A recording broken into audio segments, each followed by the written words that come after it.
I gotta be honest with you guys, I need to do something pretty drastic that, well, it's not drastic because I've known about this issue for a couple of months now, or even more. Well, because when we bought this house this past summer, it only had one owner before, a couple, and they have owned this house since the late 70s when it was a new building. The problem is the standards back in the late 70s is a bit different than now here in Sweden.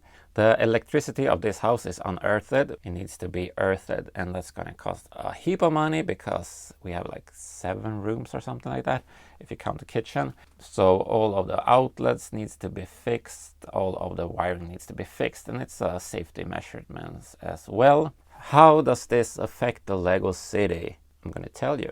Well, to run all of the lamps and everything in here, I need to have electricity. So if we look at these LED lamps that I have underneath the shelves, they go like this, bum, bum, bum, bum, bum, bum, bum, bum, bum. And then they go to this extra outlet. But this in its turn goes in way back over here.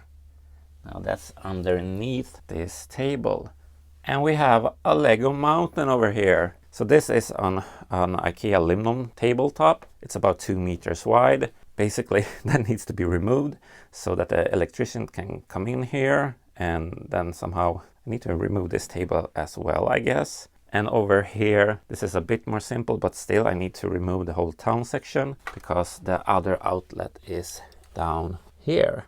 So a big job to remove everything. Just when I was starting to work on this whole layout after the big break with the old Sultan videos. Well, I'm not looking forward to this, but I gotta do it.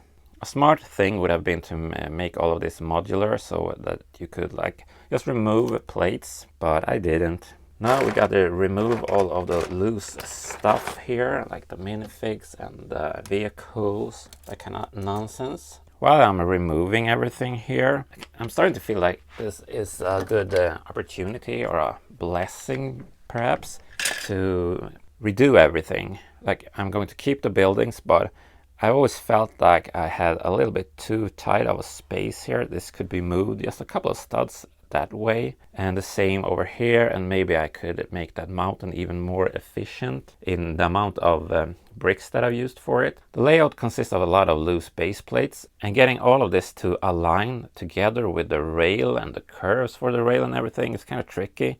You can see that there's like a wedge here that's expanding that way. Here you can see the basic construction, a bit dusty, but I have these tables.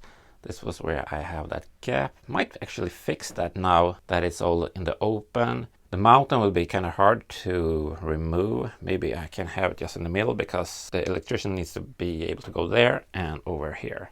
This whole section is actually just a table. So the mountain is just like a cladding around it. All right, I think this will do. He can get a hold of that outlet over there and the outlet over here. But if we have a look at this mountain, it's kind of crashed. Bit of a mess going on there, so I don't know. I really want to reconfigure this whole build. I don't want that white IKEA Byggleck box to be visible because this whole construction is actually based on the IKEA Byggleck system. So with that said, I don't know what kind of content I will do during this period. I hope that he can start with this room, otherwise there's going to be 2 weeks before I have access to this space.